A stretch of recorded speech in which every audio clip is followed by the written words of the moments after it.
विशाल ठक्कर, ज्यांना तुम्ही मुन्ना भाई, MBBS, तारक मेहता का उल्टा चष्मा आणि बरेचसे TV आणि चित्रपटांमध्ये बघितले असाल. ते गेल्या 2015 पासून बेपत्ता आहेत. ते आता कुठे आहेत, कसे आहेत, जिवंत तरी आहेत का नाही हे काहीच नाही माहीत. त्यांना बेपत्ता होऊन 8 वर्षे झाली तरीसुद्धा त्यांचा काहीच पत्ता नाही. बघूया आज या व्हिडिओमध्ये गोष्ट विशाल ठक्कर यांची.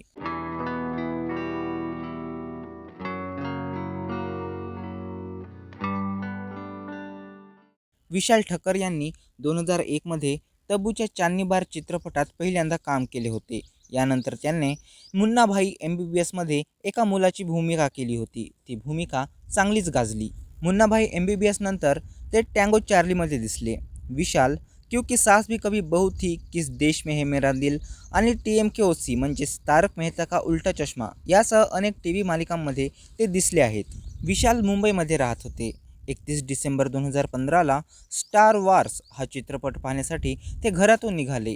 निघतावेळी त्यांना त्यांच्या आईला येण्यास विचारले, पण त्यांच्या आईने नकार दिला. नंतर ते त्यांच्या आईकडून 500 रुपये मागितले आणि घरातून निघाले.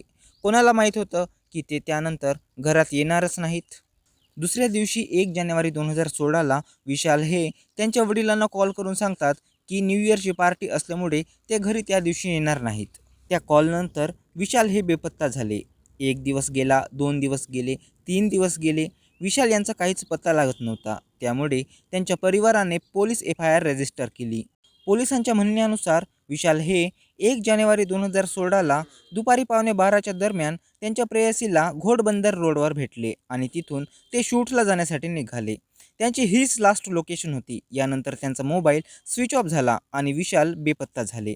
पोलिसांनी विशाल यांचा बँक अकाउंट चेक केला, पण बँक अकाउंटवर कोणतीही संशयास्पद ॲक्टिव्हिटी नव्हती. विशाल बेपत्ता होण्याच्या 3 महिन्यांपूर्वी त्यांच्या गर्लफ्रेंडने त्यांच्यावर बलात्काराचा आरोप लावला होता, पण अखेरीस त्यांच्या गर्लफ्रेंडने ती FIR मागे घेतली आणि दोघांमधला वाद संपुष्टात आला. पण यामुळे त्यांची इमेज खराब झाली. त्यांना काम मिळणे अवघड झाले.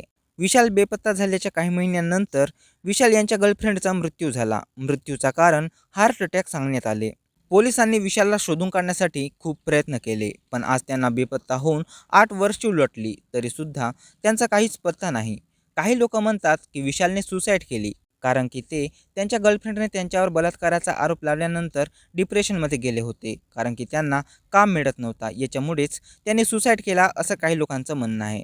तर काही लोकांचं म्हणणं असं आहे की विशाल यांच्यासोबत घातपात झाला. विशालसोबत नेमकं काय झालं हे कोणालाच नाही माहिती. विशाल ठक्कर हे आज एक रहस्य बनून आहेत.